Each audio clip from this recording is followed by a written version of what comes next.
miséricorde et la joie vous soient accordées. Donc voilà, c'est vrai qu'il y a eu un massacre. Ce massacre, vraiment, c'est quelque chose vraiment d'inédit, de renverser, de détruire des corps avec un outil qui est un camion. C'est vraiment du grand n'importe quoi. C'est une boucherie, quoi, une belle boucherie. Sérieux, c'est une belle boucherie.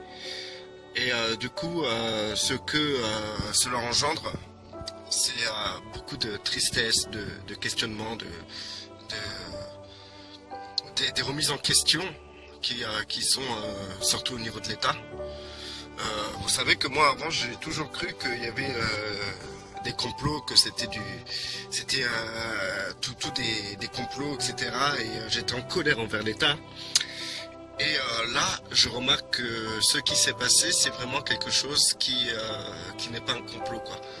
Et du coup, je me dis vraiment, d'un côté, si c'était un complot, c'était plus facile de gérer ça, de penser comment, de réfléchir à comment concevoir ces choses-là, en sachant que les États, aujourd'hui, sont des États qui veulent justement, qui sont bâtis par la franc-maçonnerie, on le sait tous. Et du coup, on se dit vraiment les méchants c'est eux et qu'en réalité, ils sont victimes eux aussi, quoi, en fait, en résultat. Et oui, ils sont victimes aussi de la folie de certaines personnes isolées qui ont un instinct de meurtre. Hein. C'est pas des gens qui vont violer des femmes ou qui sont des tueurs en série. Ils vont plutôt créer des massacres de ce genre-là, quoi. Donc du coup, c'est facile pour eux. Hein. Vraiment, ils ont perdu leur conscience, quoi, en fait. Hein. Ils n'ont plus aucune conscience. Hein. De ce là, le gars, il a roulé 2 kilomètres. Et sur les 2 kilomètres, il a dû sentir vraiment qu'il écrasait des gens, quoi. Et tout le long, il a pu continuer sans se dire zut, là je vais un peu trop loin, ou je vais m'arrêter quand même, ou là il y a un enfant là-bas, je vais éviter les enfants, etc. Non, rien à faire en fait. C'est vraiment le développement de la pensée de l'individu, c'est vraiment un développement démoniaque. Alors si les gens ne croient pas en Dieu, au moins ils peuvent croire en Satan, parce que pour atteindre ce niveau de folie, je pense qu'il faut être inspiré, quoi, vraiment inspiré du sens démoniaque. Du coup, voilà, il y a des questionnements qui se posent à ce que il y a quelqu'un dans le monde chrétien, surtout dans les églises de réveil où nous avons toute une catégorie de prophètes, prophètes des nations, prophètes ci, prophètes ça, prophètes d'un tel, prophètes je sais pas quoi. Et du coup, a-t-il quelqu'un qui a reçu de Dieu qu'il y allait avoir quelque chose de cette ampleur-là?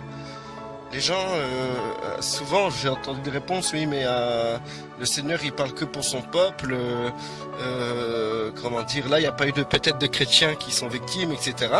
Moi je tiens à vous dire, excusez-moi, il y a eu plus que des chrétiens qui sont victimes, des enfants ont été victimes. Là ça marche pas, franchement ça marche pas. Je pense que Dieu a essayé de parler, quoi. Je pense que le Dieu que eux croient, ce Dieu qui permet ce genre de massacre, je parle pas de la religion musulmane, mais je parle des sectes islamiques qui sont carrément du fanatisme meurtrier, quoi. Donc du coup, est-ce que comment dire, ces groupes-là, non, est-ce que Dieu qui a rien à voir avec ces massacres a essayé de nous prévenir? Et je pense que connaissant vraiment le Seigneur, il y a eu le Seigneur a essayé de parler de toute manière. Il a sûrement essayé de parler aux chrétiens les chrétiens de Nice qui se réunissent pour prier. Peut-être, à force de prier pour nos bobos personnels, on en oublie comment dire, la véritable volonté de Dieu ou le véritable sens de la prière. Parce que on voit même dans la Bible un passage dans lequel il est écrit dans Actes des Apôtres qu'un prophète a su qu'il allait avoir une grande famine à tel endroit à tel temps. Donc les chrétiens ont anticipé, ils ont pu mettre de la nourriture de côté et ils ont pu aller au-delà du malheur qu'elle est arrivée, du malheur qu'elle s'abattre. Parce que une famine égale des morts. Et parfois, une famine fait plus de morts que ce qu'on a vu le 14 juillet. Donc je pense que Dieu a essayé de parler. Dieu a essayé de parler et peut-être on n'a pas été attentif. Et moi, c'est les questions que je me pose. Hein. Moi, je suis pas du genre à vouloir accuser quelque chose ou quelqu'un ou une religion, mais je suis genre à vouloir me poser des questions. Comme l'État se pose cette question, c'est légitime. Parce que l'État se pose cette question, est-ce qu'on aurait pu éviter ça? Ben nous, on peut se poser les mêmes questions.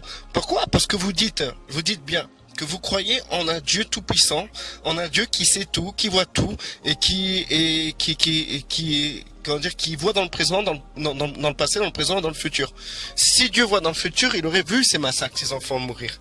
Et je pense qu'il serait pas resté silencieux. Je pense qu'il aurait fait en sorte que son peuple le sache et que le peuple fasse quelque chose. Et ça serait même un témoignage pour lui, un témoignage de grâce, d'amour pour l'humanité. L'humanité, il recherche la joie, il recherche le bonheur à travers des matchs de foot, à travers des coupes d'Europe, etc.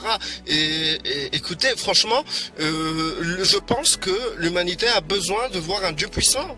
L'humanité a besoin de voir un Dieu réel, pas un Dieu, pas ce Dieu qu'on propose, ce Dieu silencieux, ce Dieu personnel, ce Dieu qui reste dans les églises, dans les fédérations chrétiennes, ce Dieu qui va pas au dehors des fédérations chrétiennes, ou ce Dieu des sectes islamiques, ou ce Dieu qui a le même nom et qu'on l'utilise comme on le veut. Non, je pense que le peuple, aujourd'hui, dans le monde, les gens ont besoin de voir la gloire de Dieu. Imaginez-vous, c'est comme le mini-monde à Jérusalem lorsque Yeshua était venu en Israël. Quand Yeshua était venu en Israël, Dieu a fait descendre son amour, sa plénitude d'amour. Et il était là, il délivrait les gens du mal, etc. C'était vraiment très puissant. Et vous savez, les gens le suivaient parce que c'était pire que une joie pire qu'une joie qu'on peut avoir lors de l'Euro ou d'une victoire de Coupe d'Europe. Non, c'était une joie magnifique parce qu'on voyait la main de Dieu, la bonté de Dieu. Et les gens, ils accouraient comme des mouches pas des mouches, mais comme des insectes qui vont vers la lumière. Et c'était exactement ça. Aujourd'hui, c'est comme ça que Dieu n'a pas changé. Il est le même hier, aujourd'hui, et il sera le même demain. Et il est certain que le Seigneur veut montrer sa bonté, sa plénitude d'amour. Il veut faire une démonstration. Et je pense qu'on a foiré quelque part.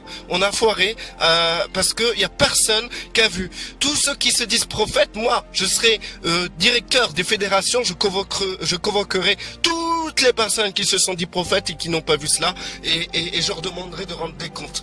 Maintenant, heureusement que je ne suis pas directeur d'une fédération parce que franchement, j'aurais tout retourné comme une crêpe. Maintenant, ce qui est important à savoir, c'est pas dire c'est à cause des prophètes ou c'est à cause des personnes qui n'ont rien vu, qui prient Dieu et qui n'ont pas su voir la manifestation de Dieu avant ce drame. Eh ben franchement, je pense et tout que c'est bête de rentrer dans cette accusation. Et il faut vraiment se poser les bonnes questions. Je veux pas entendre ce genre de choses dire oui c'est parce que sur terre les gens ont péché, ils ont péché, c'est pour ça qu'ils ont eu ce genre de choses, etc. Dieu nous a pas prévenu parce que c'est une sentence. Mais vous êtes fous de penser comme ça. Excusez-moi, je peux pas vous dire fou parce que ça serait mériter la gêne. Non, je retire ce que j'ai dit. Pardon, je vais pas recommencer la vidéo rien que pour ça. Donc vous allez me pardonner quand même. D'accord, merci.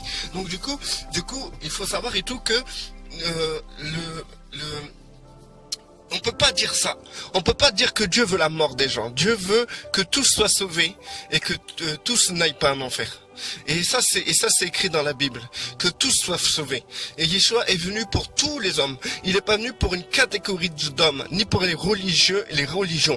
Et Yeshua est venu pour tous les hommes. Il est venu pour le pauvre, la veuve, l'orphelin. Il est venu pour les couples. Il est venu pour les pécheurs. Il est venu pour les malades. Il est venu pour les infirmes. Il est venu pour ceux qui sont sous l'emprise du mal. Il est venu pour ceux qui sont possédés comme cet homme qui a agi hier. Donc du coup, vous pouvez comprendre que Dieu ne veut pas ce genre de choses. Il ne veut pas ce genre de choses. Et quand on se mettra ça dans le crâne, on pourra peut-être un dixième discerner ce qui se trame réellement dans ce monde. Maintenant, ce genre de choses, c'est pas ce que Dieu veut. Mais par contre, il y aura un moment où c'est Dieu lui-même qui fera bouger les choses. C'est Dieu lui-même qui amènera un choc, un électrochoc sur cette terre pour que les gens puissent se tourner réellement vers lui. Et ça, c'est certain. Mais avant qu'on en arrive là, c'est marqué que c'est d'abord l'Église qui sera jugée. Ça sera d'abord le corps de Christ qui sera jugé. Le jugement commence premièrement par la maison de Dieu. Donc alors avant de dire que Dieu vient juger les hommes non croyants, dites-vous que d'abord Dieu viendra vous juger, vous, chez vous, dans votre maison. Il viendra vous juger, vous, déjà. C'est tous ces personnes qui font du mal dans le peuple de Dieu. Ces gens qui sont des prédateurs sexuels. Ces gens qui font n'importe quoi, qui font de l'évangile à business, etc.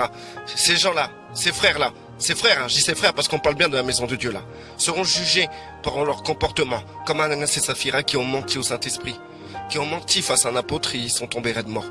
Donc ça sera ça, le jugement. Le jugement commencera comme ça. Et ça créera un réveil. Pourquoi? Parce que les gens verront pas la gloire de Dieu, mais la manifestation de la puissance de Dieu. Car ça suffit pas de dire Dieu est amour apparemment. Hein. Apparemment, il faut aussi dire que Dieu est justice. Parce que si Dieu est justice, vous allez quand même vous tenir à carreau face à un Dieu puissant. Maintenant, ce qui se passe aujourd'hui, c'est de la folie démoniaque. De la folie démoniaque.